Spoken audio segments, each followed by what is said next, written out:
Andrew, great to see you again. Looking forward to our chat this time about FedNow. Good morning. Good morning. Good afternoon. Sunny Atlanta. Sunny Atlanta, not so sunny Boston, but very humid Boston, which is unpleasant. But people love anniversaries, Drew.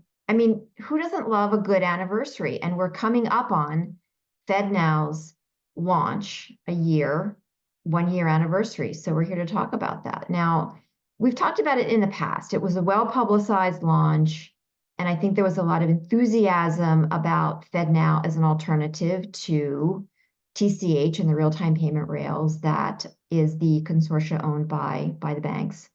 What's the progress that you see that's been made over the last year by FedNow? Well, let me go on record as saying, since I used to work at the Fed and I don't want to get in trouble with all my cohorts, I'm actually a believer eventually in FedNow, or more specifically, fast bank rails, the combination of FedNow and RTP.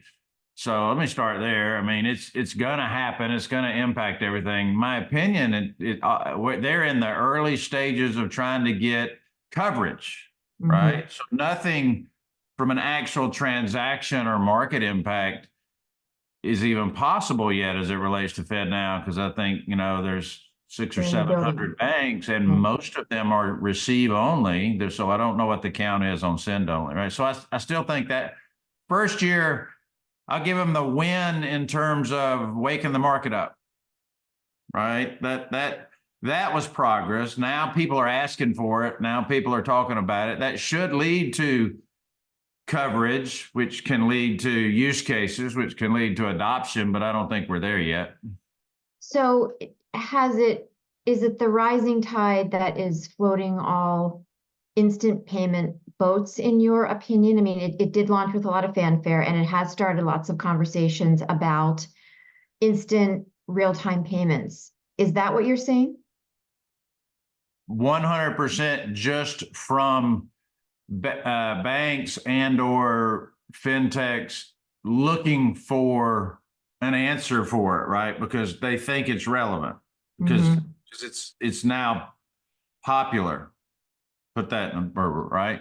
And we're telling them, sure, it's you need a solution, right? We have not turned on FedNow yet, right? But we will. But it's not relevant. Yeah, you're not missing a single transaction right now because of it. So at the moment, we can, in our industry, push money instantly to pretty much every bank account, card, wallet in the market. So now with FedNow, we're talking about a different way to do it. That is creating competition. So I'll give them also a check mark in the win column. The very presence now of FedNow and RTP and the price points are coming down. It's forcing all of the options to come down, right? So that's good, probably for at least the end user. It's bad if it gets so thin nobody can make money, because then you don't get enablement, right? But there's got to be some balance of a price point that'll support an industry,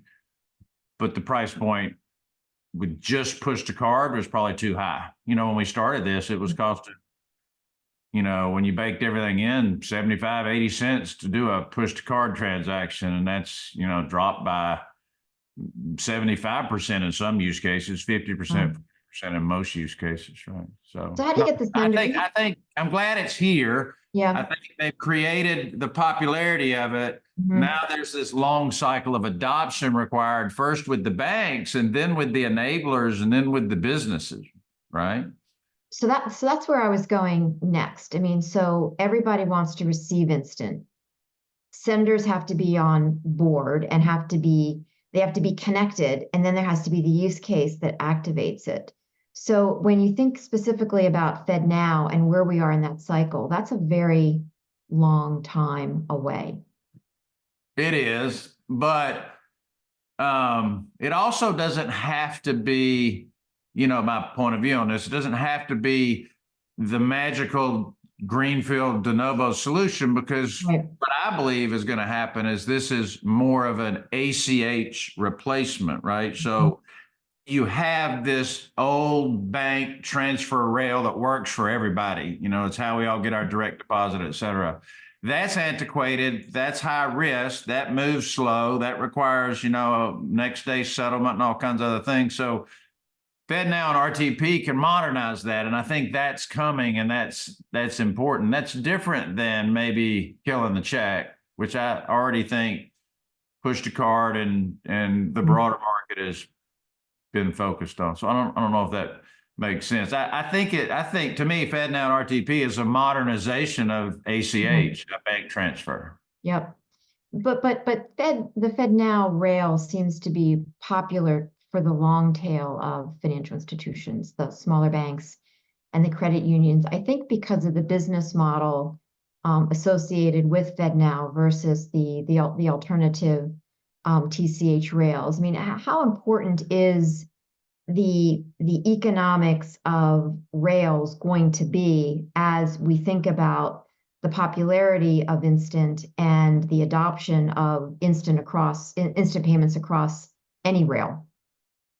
Depends on what point of view we're talking about, right? Because from a consumer point of view, it's just about choices. It's just about something they're comfortable with. We're past ubiquity. There's more than one way to get to a lot of endpoints, right? I hope I don't lose what your real question was there. I think though, for the ACH replacement to really happen, for the bank transfer with instant payments to be real, it wasn't going to happen with one rail owned by the top 20 banks, right? Because community banks, and I grew up in that space, just aren't joining that club. So the Fed and FedNow is necessary for the thousands, the long tail, right? The thousands of community banks that are out there. And I believe it kind of forces the top 20 banks to probably play with FedNow as well. So then, you know, that gets to then why do you need RTP, right? So we'll see. I'm only aware of, I think, Chase that's doing both FedNow and RTP right now. I may be wrong, but I think that suggests the role of instant payments orchestration, which I know you do, which it doesn't really matter how it ends up in the consumer's or small business bank account, as long as it does instantly. And I think that's where you can see some interesting business models and new payment economics happening, where it's really the outcome that matters, and how it happens is a function of, you know, the connections to the various bank accounts and endpoints that consumers and small businesses say they prefer. And it's going to be alias driven, right? So I was thinking about this on the purchase side. And I think maybe there's an evolution going forward with FedNow, at least I hope so. Anyway, on the purchase side, we all make a choice every time we buy something. And I think the world evolved there where the issuers created incentives to choose me, right? I use my Amex card to get Delta points, right? You know, whatever, right? So, and how they actually execute on those choices in terms of a physical form factor is changing with more tap and other ways, but it's still just, I'm going to use that Amazon Prime card for Amazon, right? In real-time payments, it's still just plumbing, and there's no, I'm going to give the payment networks, Visa and MasterCard, massive lead on actually creating a brand awareness there at the consumer level, where people will make a choice and leveraging that. But so it's going to be interesting to see what FedNow does beyond just being a rail, the plumbing, to influence these choices, right? As people, because I believe we can see that's where the market's headed. You know, what we're doing with Key and other treasury banks, they're turning a single-threaded payment instruction into an outbound, let's let the recipient decide. And so that creates the opportunity for, if FedNow, I don't know whether they'll do it, but for at least enablers of FedNow or banks in that space to begin to create incentives and choices. Beyond that, the only difference between an instant payment with a Visa card and an instant payment with a FedNow transaction is how it gets settled and who you had to contract with and what information you can attach to that payment. Yep. Exactly. Well, and whether or not your bank is connected. whether or not it will work, right? Mhm. And so even today, so to be clear on that, you with a push to card, this is just the marketplace, you can pretty much get to 99% of the accounts out there. Yep. That falls off drastically with business accounts because they don't all have debit cards, right? So that falls off drastically, and I think is a big opportunity for FedNow. Yep. But for right now, using FedNow, you can get virtually nowhere. I mean, you can get to 700 mostly small banks, and most of them are receive only. That's odd to me, but Yeah. that it's even offered that way. You need to send. I mean, that I think was the was the magic for ACH and same day ACH. I mean, really focusing on ubiquity from the start and a business model that engaged both senders and receivers around a particular use case. And I think that's why there's been, so much adoption with same day ACH over the years. It started out with, eliminating some of the adoption obstacles and hurdles that, the chicken and egg part of that work didn't have to overcome. And I don't actually think FedNow, I know I'm just saying it's an ACH killer, but I believe there'll be a long tail on ACH because of price. Yeah, it's true. Because it's still the cheapest. Yep. Like if you're direct to Fed, I mean, it's a file fee and you can put as many transactions in it as you want, or, there are some limits out there, but it's always going to be more expensive to do these API based real time transactions. So I don't think Fed for all use cases completely goes away. Like payroll, not sure unless it's on demand payroll, not sure what what you're accomplishing by moving to a real time transaction. They're pre-staged and they're batched and they work very efficiently. So ACH will be there. That's also the Fed and the clearinghouse. So it's just the same players. But I think in terms of modernizing our money flows in this country with fast payments, FedNow is critical to the bank solution and to create the competition. Having Visa and MasterCard and the other debit networks there is important too. Then we get into, well, who chooses what and why? Yeah. Well, we should get into that. Who chooses what and why? What is your theory? Well, just based on our experience right now, the millennials, the younger generations, not even millennials anymore, right? The younger generation, it's mostly pulling out that plastic, or whether it's the plastic or just their Apple Wallet or Google Wallet, doesn't matter, right? If you are already doing an ACH transaction and your bank or provider just accelerates it for you or offers you a faster choice for a fee, like PayPal and those guys have done with me-to-me transactions, then the card doesn't even come up because they already have your credentials, and you can just say, hey, we can speed that up. You want to pay for that, or we can speed that up for free. When we get to business transactions, this is where I think FedNow and the other bank rail will have, the equation will flip, right? The larger the business, the less likely they're going to have a debit card, and the more likely they're going to want, accounts payable and receivable kind of automation. So there's more data that needs to flow. So that's where I think the home run is for the bank payment rails. And then on the consumer side, depends on how that's presented and how people are incented. I agree with that. So what do you think we'll see on anniversary number 2? Do you think a lot is going to happen over the next 2,000 community banks that still don't? I'm not making fun of that, right? But you got thousands of banks that have to sign up and adopt. 1, 2, they have to have a way to offer the product. So and the FedNow's not doing that, right? The Fed's just a rail. So now you got a community bank that doesn't have a gazillion-dollar payments department like Jamie Dimon does, right? And how do they take it to market? How does it become a part of their solution? So then they're going to be extraordinarily dependent upon their partners, whether that's their core like FAS or Fiserv, or whether it's partnering probably wiser with some sort of fintech that specializes in these use cases. So I just say signing up the banks, then creating user experiences where a transaction is even available. Those are two different things. And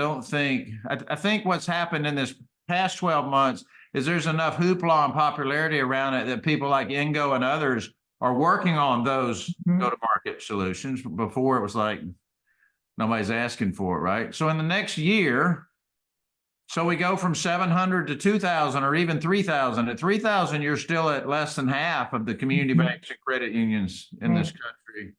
On a macro account basis, you're now up into the 80, maybe 80 something percent range if you had RTP and then 1,000 banks. And then you still have ACH to fill it in. So you're getting closer there to ubiquity, but still, I think 2 or 3 years behind where the card networks are. But I think your point about you have to be integrated, and then you have to have the use cases to activate, and then you have to have the adoption of, senders and receivers. And that always takes longer than everyone thinks. It just, especially when there's other options that people are using. I'm sorry. Go ahead. I don't see the Fed or RTP for that matter doing the same thing that Visa and MasterCard did. You got to remember, those are both bank partners and merchant partners, Visa and MasterCard, and they spend a lot of time and a lot of money building use cases and workflows for merchants in partnership with banks to make that work, right? And all I see FedNow and RTP doing is signing up banks, going, okay, we've built it. Y'all have fun, right? So I until somebody actually, engages with enterprises directly and helps them, and let's go back to, I think they're assuming the bank will do it. In the case of Chase, they will. In the case of B of A, they will, right? In the case of the thousands of community banks, they're not going to do that, right? Somebody's going to have to give them a packaged, canned way to go to market. Yeah, that's what they're going to buy, right? They're not going to build their own and figure out how to do that. So I feel like that's the gap. Like the FedNow is sticking rails out there, but I've been listening to every FedNow speech at every conference I've gone to, and these are smart people, and that's where I started my career. But not a one of them understands the merchant side of this. Well, because that I've heard. You have to think like a network, not like a piece of infrastructure. That's a rail. And they're still ultimately the Fed, right? They're used to banks. Yep. Well, that's the gap to me, right? That means they're expecting the market, which could be, my peers, to solve that, right? But the banks are not going to solve it, and the Fed's not going to solve it. And there's your gap, right? How do we close the loop on actually driving the flow of transactions? I think that's going to be the hardest part for a community bank. So let's talk this time next year to see how much progress has been made on that front as they celebrate year 2. But Drew, always a pleasure. Thanks so much for your time. We'll talk again later. You too. Thanks. Bye now.